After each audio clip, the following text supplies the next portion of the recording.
News when you want it with Bloomberg News Now. I'm Nathan Hager. And I'm Karen Moskow.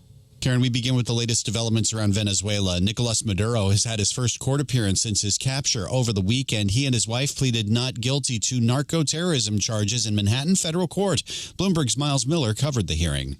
When he walked into the courtroom, he wished people Happy New Year, and at one point, someone screamed at him, and he had a loud outburst saying he was kidnapped. He and his wife sat wearing headphones and jail garb to listen to translation as Judge Alvin Hallerstein read the charges against him. When asked to enter a plea, Maduro said through an interpreter, "I am innocent, I am not guilty, I am a decent man, I am president of my country." Bloomberg's Miles Miller reports the indictment accuses Maduro of sitting atop an illegitimate government that used its power to protect and promote illegal activity.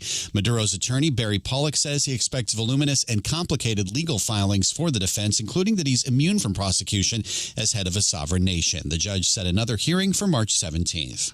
Nathan, with Nicolas Maduro out of power, President Trump wants Secretary of State Marco Rubio to take the lead on implementing political and economic reforms in Venezuela.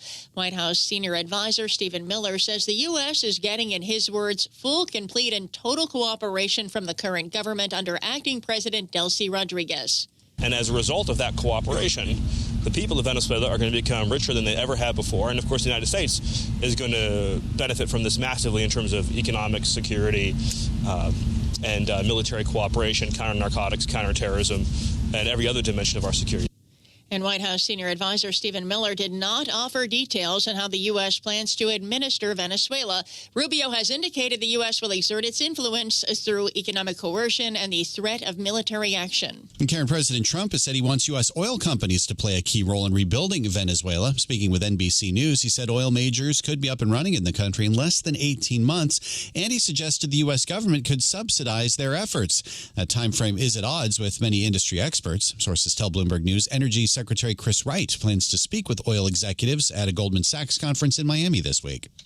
Nathan, Venezuela's new leader is someone many in the oil industry wanted in charge all along. And we get that part of the story with Bloomberg's John Tucker. John, good morning. And good morning, Karen. Oil executives and lobbyists have long argued that Maduro's number two, Delcy Rodriguez, should fill his shoes. A former oil minister herself, Rodriguez has long been the go-to contact for senior executives. Greylock Capital Chairman and CEO Hans Humes, a longtime investor in Venezuelan debt, says she's navigated Venezuela's industry through international sanctions, economic pressures, and internal mismanagement. So if you want somebody who can operate in reasonably okay conditions, get the person who operated in the worst conditions. This woman is good.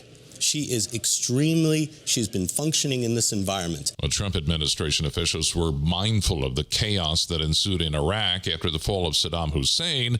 Maintaining a semblance of business continuity could be critical to a successful transition. In New York, I'm John Tucker, Bloomberg Radio. All right, John, thanks. The intervention in Venezuela has fed concerns about other U.S. foreign policy plans. Denmark's Prime Minister Mette Frederiksen's warning NATO will collapse if the U.S. attacks Greenland. She spoke with Danish broadcaster TV2. Firstly, I believe that the US president should be taken seriously when he says that he wants Greenland.